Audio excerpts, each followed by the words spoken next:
I knew I wanted to be something, and it was important to me to be something.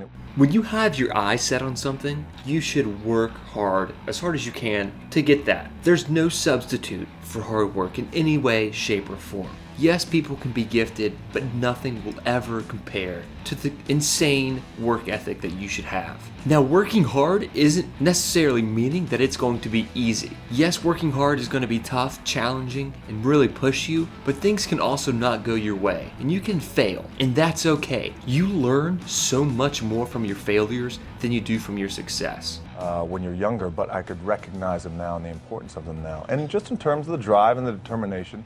So many people in life have said failing is the greatest thing to happen to them because they learned so much in that moment to grow and equip themselves to be able to push further and harder for the next time. Because when you're uncomfortable in life, you gain the most experience of how to handle these situations. Life moves incredibly fast. So yes, it is okay to go ahead and pump the brakes, take a moment, reflect on what you're going through, and just relax, be in the moment, and enjoy the moment, and see everything that's going on in your life. Just really take a moment to take a step back and realize everything that you have and how good you're doing for the current moment and the situation. I would have to say growing up and the examples that were set for me from my parents.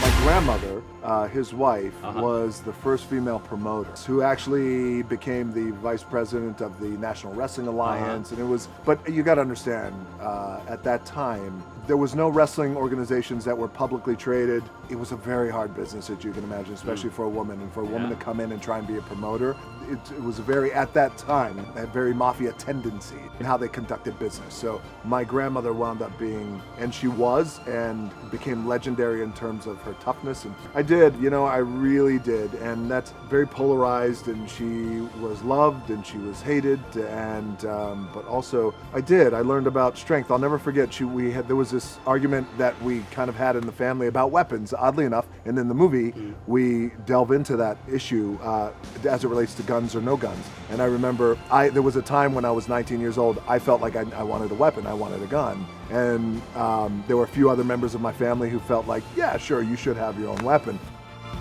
Consistently being told that whatever it is that you want to do, you've got to get after it. You got to get after it. There's no substitute for hard work. Hard work always pays. Those type of mantras over time. I wanted to entertain. When I was 8 years old, I thought I was a combination of these guys. I thought I was a combination of Chuck Norris, Richard Pryor, Harrison Ford, and Rocky Balboa, and Harrison Ford from Indiana Jones. So I was like and Elvis Presley too, an entertainer. And I love the idea of that and what it meant. And when I was 8, I saw Indiana Jones for the first time, and I love that character. Like, wow, that guy was so heroic. And well, I think a good portion of it is, sure, especially while you're growing up, and those are your examples of what it's like to get beat down, what it's like to get just in terms of the struggle, what it's like to be evicted out of your apartment, what it's like to have your car repossessed, and watch your parents go through that is I think is defining as a kid. And then for me too, I knew that I wanted to be something, and it was important to me to be something. I knew of the opportunity, and I wanted to do all I can to make sure that, we were well represented as a culture, but also educate the world, and also make sure that if we could somehow tie in, it descends upon Samoa, but then also if we could create a reality where we have to go to war to try and save the world. Yes, and so it was really, really beautiful, and I'm so happy we did it. And I'll tell you this crazy story because she's going to love it. It's so important that I've realized this for me, but everybody, by the way, because life moves so fast. I've learned you got to take your time, you got to pause, you got to unplug, you have to look around, you have to take inventory, emotional inventory, spiritual inventory, what you have, your kids, your relationship, your job, everything. And if not, you kind of just lose a little bit of perspective. So to your wonderful, smart question, I try to do it as much as possible. But life moves quickly, so you really have to force the pause to happen. And unplug someplace, go away 30 minutes, an hour, whatever it is. So I've been doing that more and more.